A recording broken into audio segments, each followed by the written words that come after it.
Okay, makikita po natin dito sa vlog natin ngayon kung gaano katuso si Satanas. Kung papaano niya imimimik si Jesus sa lahat ng bagay. Importante po ito sa lahat ng bagay. At yung pinaka-peak o pinaka-rurok ng kanyang pagmimik sa Panginoong Hesus ay matutupad po sa tribulation. Okay.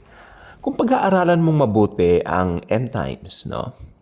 Yung eschatology na tinatawag natin sa ating pastoral studies. Ang end times po ay makikita natin as something na tumutukoy sa mga bagay na mangyayari sa hinaharap. Wherein, dito pa lang po sa aklat na ito, ang Bible, syempre, mula Genesis hanggang Revelation, nakalagay na po doon kung ano yung mga mangyayari. Kaya, tayong mga nagbabasa ng Biblia, especially tayong mga Christians, no, mga born-again Christians, syempre, sino pa nga ba, titignan nating mabuti yung konteksto ng mga binabasa natin. Tulad po nitong mangyayari sa tribulation. Sabi po ng Biblia, kasi ito pong umpisa ng tribulation, mangyayari pag na-rapture po ang church. Kahit balibaligtarin mo man yung hula sa Daniel 9:27, balibaligtarin mo man yung Thessalonians, no? Talagang iisa lang po ang binabanggit talaga doon. Meron tayong pre-trib rapture. Meron pong pre-trib rapture lamang. Hindi po ako may sabi nito. Ang banal na kasulatan. Kahit ano pa yung mga lectures na natutunan niyo from the past, iisa lang po ang binabanggit talaga Merong pre-trib rapture. Dahil sa kabutihang loob ng Diyos, hindi niya iaalaw na yung mga anak niya mag-undergo ng napakasamang panahon na yan. 7 taon sa kabuuan. Siyempre, meron pong first 3.5 years, ito yung tribulation, pero bakit tinawag na Great Tribulation yung second 3.5? Dahil worse. Walang katulad, walang katumbas. Yung mga nagsasabi, may sasabihin po ako sa inyo, ang na-observe ko po ngayon, syempre, papunta tayo sa topic natin mamaya, pero let me, because may connection to. Nag-umpisa ang taon na ito, 5 eroplano ang bumagsak. Or should I say, nagkaroon ng mga problema. Tapos, nagka-problema rin ako sa pag-aking, sorry po doon, dighay ko. May mga nagko-comment dito dighay pa more. Oh yes, mas madami pa po. More pa po. More this new year, no? Thank you. So, nakakasad po. It all started 2025. Maraming mga airplanes na nagkra-crash. Tapos, meron pong nangyari, kanina lang po, wildfire. Dito sa California, tumawag naman yung mga pinsan ko, okay naman po sila, awa ng Diyos, no? At, tapos before that, yung po sa Nepal, yung lindol sa Nepal na napakalakas, at hindi pa kasama dyan yung mga lindol sa iba't ibang bahagi ng mundo. No? Marami ako nababasa sa social media. Ano ba ito? Umpisa ng taon, nasa January 9 pa lang tayo, ang dami na. Kaya eto naman pong speculation nila. Nag-uumpisa na raw ang tribulation. No. No, hindi. Ay, ano yan? Bakit may ganyan? Wala, dahil nangyayari lang. Yun lang ang sagot ko. Dahil nangyayari lang. Makinig mabuti. Papunta na po tayo sa rapture. Hindi nangyari noong 2024. Now, what makes you think na hindi ito mangyayari ngayong 2025? Ang dami na pong mga nangyayari sa paligid. Mga Kristiyano, tayo lang po ang mahilig sa propesiya. Tayo lang po ang may alam ng propesiya sa Biblia. Amen? Tapos meron po akong napanood na vlog tungkol sa... Actually, medyo hindi na po natin naririnig yung tungkol dito sa Israel war at saka doon sa Middle East and something, no? Pero ang madalas kong marinig ngayon, sinasabi nila na si Ginoong Ronald Reagan. Tapos na yun di ba? Tapos na yung term niya. Donald Trump si US President Donald Trump, syempre, sino pa nga ba, no? Sinasabi nila siya raw yung Antichrist.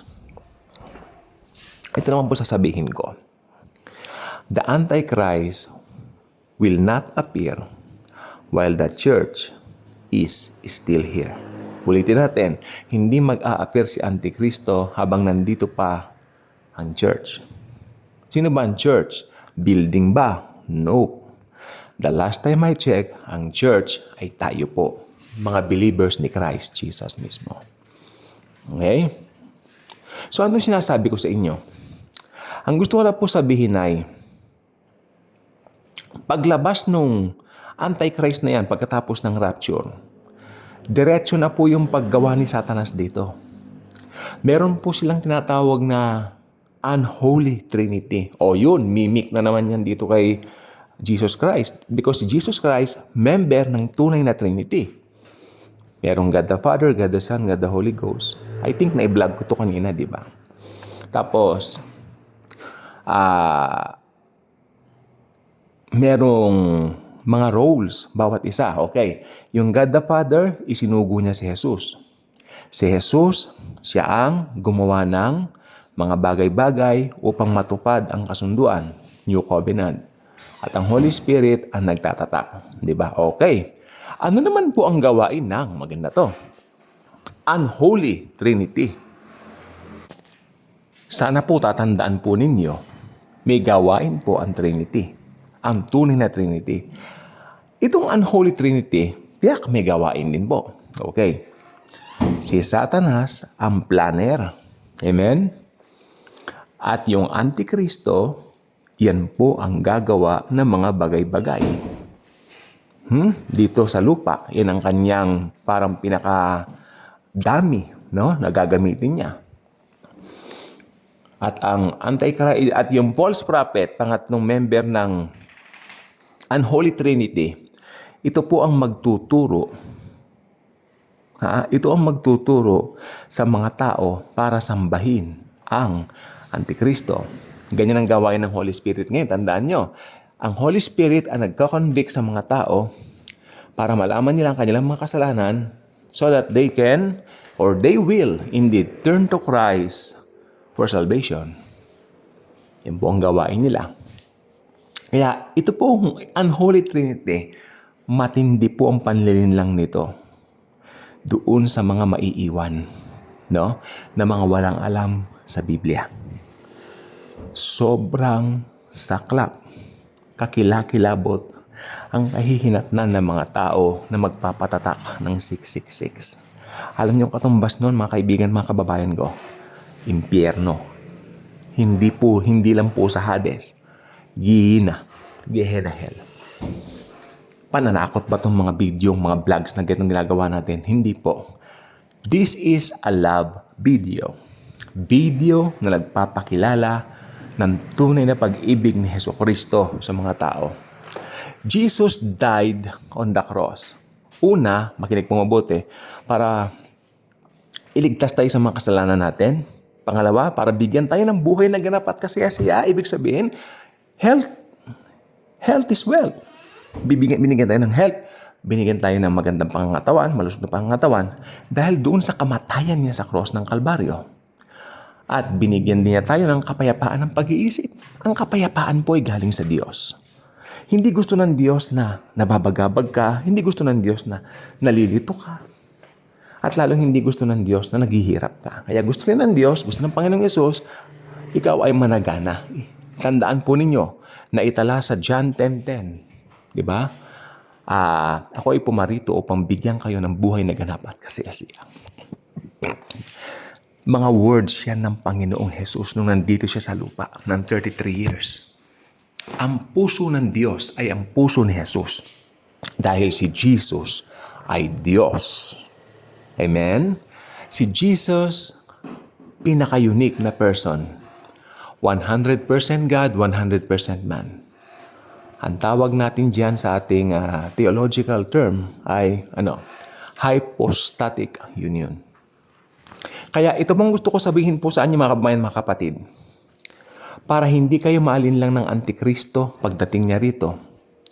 Ngayon pa lang po, Panampalatayanan nyo na namatay si Jesus sa krus upang bayaran ang lahat ng kasalanan ng mundo, past, present, future.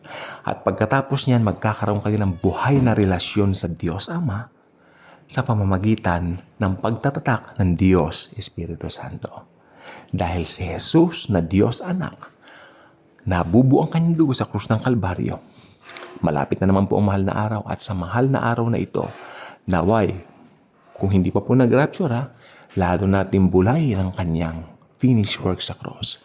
Alam niyo po ba, ang buhay ng Kristiyano, hindi po yung magtatagumpay ka pa lang. Nope. Ang buhay Kristiyano po ay nagtagumpay na po tayo. So, ang starting point natin ay ang krus ni Jesucristo. Amen? From there, from the cross of Jesus, we achieve more victory and another victory, another victory, another victory. Okay, I want you to set an example for yourselves. Christians, born-again Christians like me. Okay, ito pong gusto sabihin sa inyo. Ikumpara ninyo ang mga buhay niyo sa hindi mga born-again Christians. Nakikita niyo ba ang kaibahan natin sa kanila? Tayo, lagi tayong masaya because alam natin ang tunay na kaligayahan nakadwell sa atin. May kanta ang Hillsong na dwelling places. Ay, di ba? Lovely are your dwelling places. Maganda yon. Ibig sabihin, ang dwelling place si Jesus sa ating puso.